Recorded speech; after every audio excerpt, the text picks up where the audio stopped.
Thank you. Thank you. You're all very kind. I've been lucky enough for the last 20 years to work with 45 or 50 of the greatest photographers in the world, those who are among the best to ever carry a camera. They specialize in everything from ants to global warming to marine life, underwater, natural history, natural science, archaeology. Seen in the pages of National Geographic magazine by 40 million people on a monthly basis. We got together, we're a small group, and we wanted to share with you some of the more glamorous parts of the job. We have a little group called the Photo Society, so these are some things that have happened to us. We've got one guy who's had frostbite 23 times. We bought him a new pair of gloves. Folks with the loa worm infection, I'm sure many of you have had that. 2 of us have been buried in avalanche before. Out of air, diving under sea ice. Anyone chased by a crocodile today on their way to work? Lost at sea. 1 of us has been in the reactor at Chernobyl 9 times. 25 cumulative visits into the reactor. And one of my favorites, Viper, found in camera bag. This one, seatbelt releases over erupting volcano. Now, I share this with you because it can happen to you actually very easily. It happened to me, and it's not the seatbelt releasing part is the problem, it's the falling out of the helicopter that becomes the problem. Which is why I would prefer to be poolside when the volcano is erupting. That would be my specialty. Now, you laugh, but this was my lead photograph for a piece I did on spending a year photographing a volcano and life under the volcano. So you all know that story about where the wild things are. The boy gets sent to his room and he sails off. My story is exactly the opposite. It's where the wild things aren't. I never left my room. I never sailed away. I went back downstairs because it was Thursday night, and Thursday night was lasagna night. See, for 20 years, I've made a career out of actually not doing anything difficult. I've never got out of my car half the time. This is the real Route 66. Why leave the bar for a photograph when you can make it right there? It was a great time. There were cool cars, interesting people. There was a rule that, you were less likely to be attacked by a wildebeest if you never left your hotel room. Salad days for me. Interesting folks. I loved it. If I proved anything scientifically, it was that convertibles and cowboy hats are incompatible. If I photographed an animal, it was generally make-believe. The likelihood of me being an animal photographer at Geographic, it's extraordinary. At one point, National Geographic asked me to photograph a story on animal cognition. Had I seen Heather's talk earlier, I might even know what that was. I didn't. I had to look it up. I thought, okay, I got this. Gecko, he's pretty smart. You talk to him, you save something, I don't remember. Or who remembers Lassie, right? Am I the only one old enough for that? She was a smart dog. She'd paw her way through a snowstorm just to save Timmy, who'd been sleeping on the railroad tracks again, or caught up in a bank robbery. Or those dogs playing poker. If they were so smart, why didn't they ever catch the bulldogs from cheating? It didn't seem practical to me. So I was a little bit cocky, to be frank. I asked some of my colleagues. They said, oh, this is easy. You just put an animal on a seamless background. They're food motivated. Well, I can do that. How hard can that be? Mistakes were made, clearly. The idea was eye contact. We were going to take studio lighting and bring it to these really famous animals, those that careers had been based on, books had been written about. I was going to be the Annie Leibovitz of animal photography. But I couldn't get anything to look at me. Clearly, they had the wrong guy. If I picked a camera up, sometimes they just flew away. This was a bad experiment, and it was going sideways on me. Now, this looks calm, right? This is a very smart animal. He's a marmoset. He lives in Austria. His name is Momo, and he has a head the size of a walnut, and he hates me. He's telling all of his friends to pee on me. He's peeing on me. He's flying around the room. This isn't easy. And there's screaming. Lots of screaming. And I don't deal with rejection well.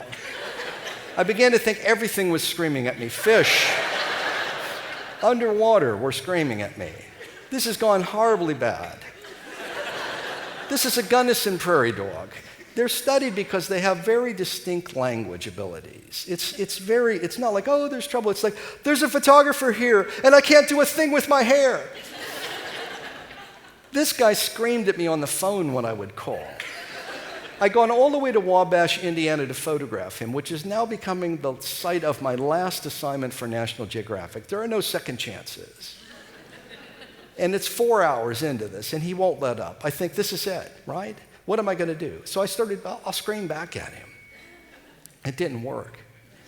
I sang to him. It kind of worked. I started to interview him. Now, his name is Speed Bump because he was hit by a car in Phoenix.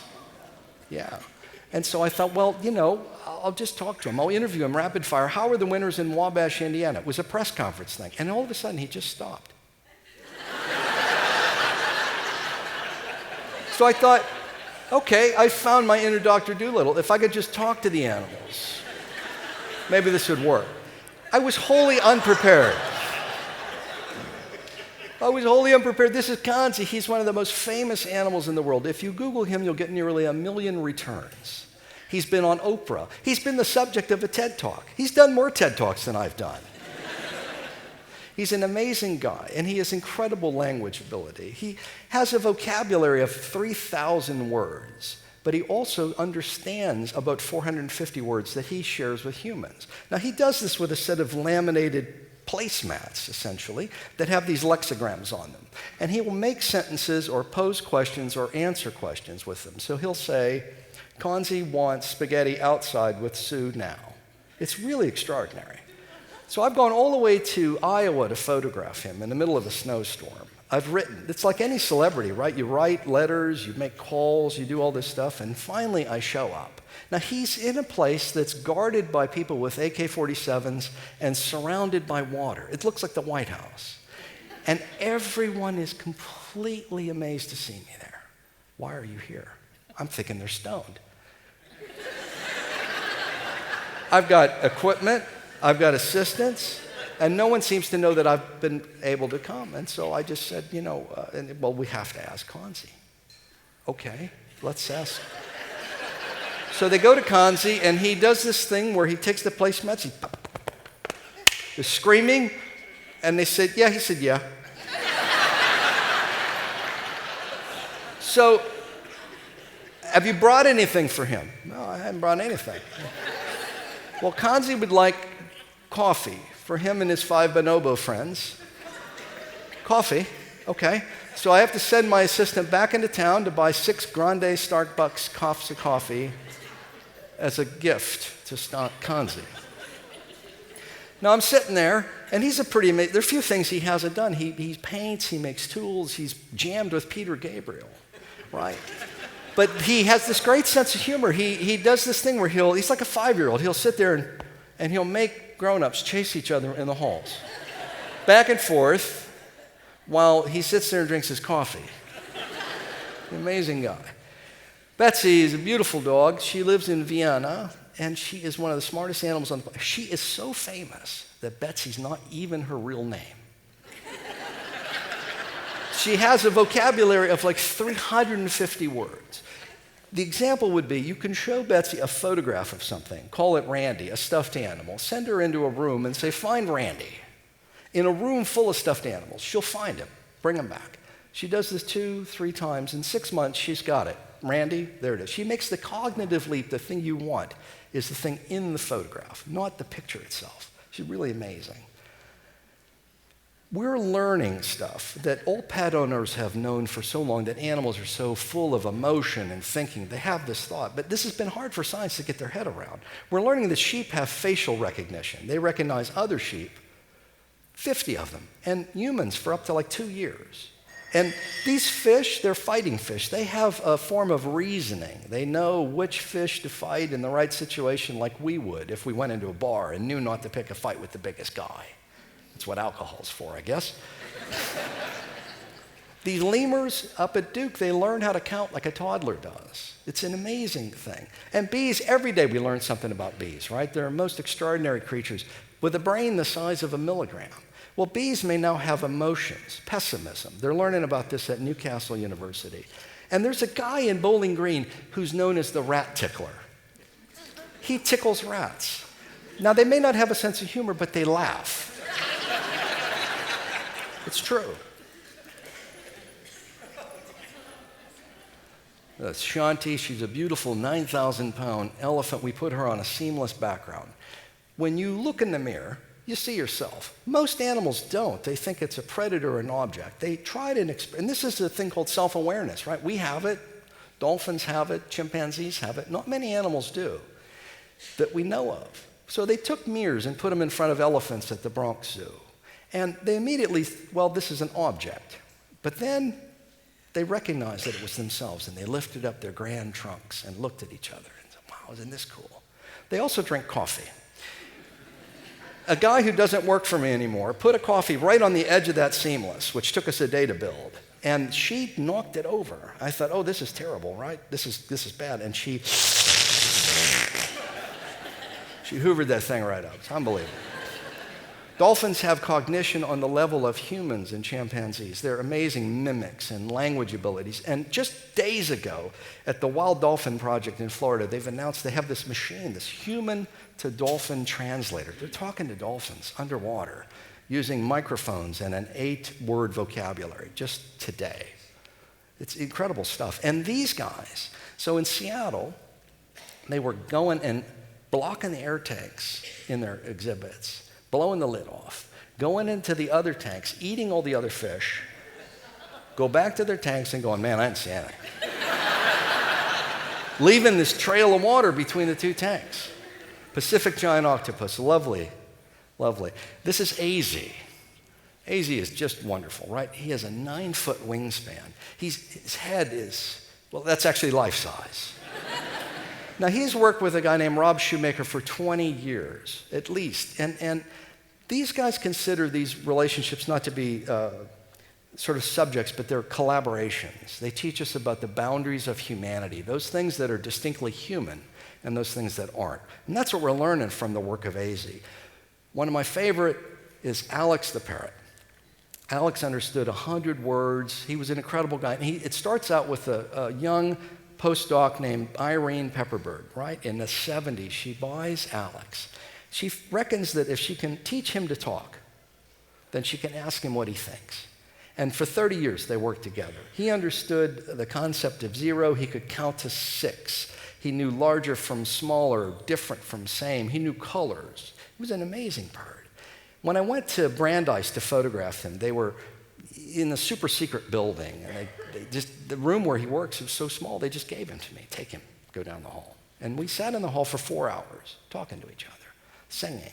I was teaching him songs, we were going back and forth, but at some point, he says, would you tickle me? And I'm thinking, this is a joke, this is a setup, there's a kid in the corner. All of this time now, I have an animal that's actually talking to me, posing questions. And I don't know what to do, right? I'm by myself. And I said, show me where. And so he put his head down and lifted these feathers up on the crook of his neck. That's where he wanted it. He was beautiful. To give you an idea how important he was, when he died, his obituary was in the New York Times. We're learning so much about this. Everything we learn about animals teaches us everything we don't know about ourselves. For me, I've learned that I like to talk to animals right before I shoot them. I'd like to give you just a little taste of what we did recently with 9 hedgehogs on a given day, a glamorous cover shoot of a celebrity hedgehog for this month's National Geographic.